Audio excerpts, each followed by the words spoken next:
Milestone tragedy থেকে বেঁচে ফেরা শিক্ষার্থীদের চিকিৎসায় সব সহায়তা দেবে সরকার। বার্ন ইনস্টিটিউটে সেই দুর্ঘটনায় নিহতদের স্মরণ সভায় যোগ দিয়ে একথা জানিয়েছেন স্বাস্থ্যমন্ত্রী। আর শোককে শক্তিতে পরিণত করে এগিয়ে যাওয়ার আহ্বান জিয়াউর রহমান ফাউন্ডেশনের ভাইস প্রেসিডেন্ট জুবাইদা রহমানের। স্কুলের ঘণ্টা বাজে আগের মতোই, খেলাধুলা করে ক্লাস শেষে স্বাভাবিক নিয়মেই বাড়ি ফেরেন শিক্ষার্থীরা। কিন্তু ফেরে না শুধু নিভে যাওয়া ফুলগুলো।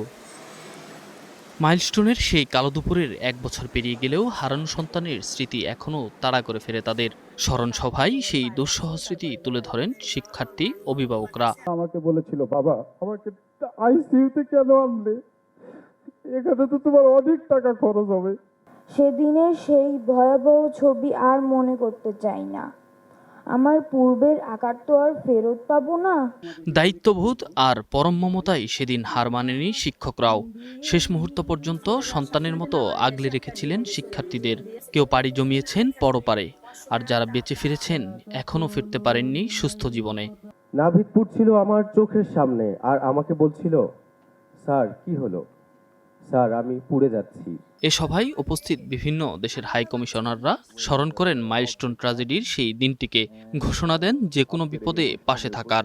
I wish to express our deepest condolence to the bereaved, the family, and to mourn all those who lost their life in this tragic incident. আমি যখন এখানটা ইনস্টিটিউটে এসেছিলাম, আপনাদের ডিরেক্টর সাহেবের সঙ্গে কথা হলো।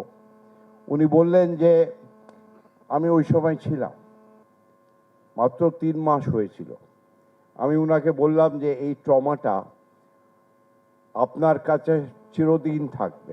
স্মরণ অনুষ্ঠানে যোগ দিয়ে শ্রদ্ধা জানানোর পাশাপাশি চিকিৎসায় সরকারের সর্বোচ্চ সহযোগিতার আশ্বাস দেন স্বাস্থ্যমন্ত্রী।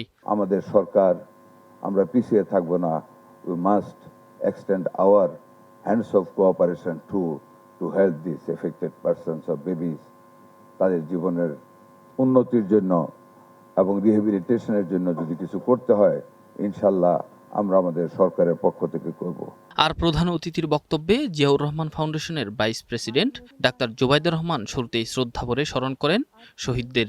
ভুক্তভোগী পরিবারের খোঁজ খবর নেন তিনি। আকস্মিক, ভয়াবহ, অনাকাঙ্ক্ষিত দুর্ঘটনায় সকলে ছিল এই দিনে হতভম্ব, নিরুপায়।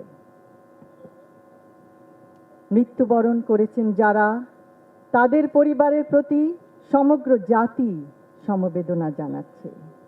আমি এই দুর্ঘটনায় ক্ষতিগ্রস্ত সকল পরিবারকে জানাই গভীর শোক ও আন্তরিক সমবেদনা।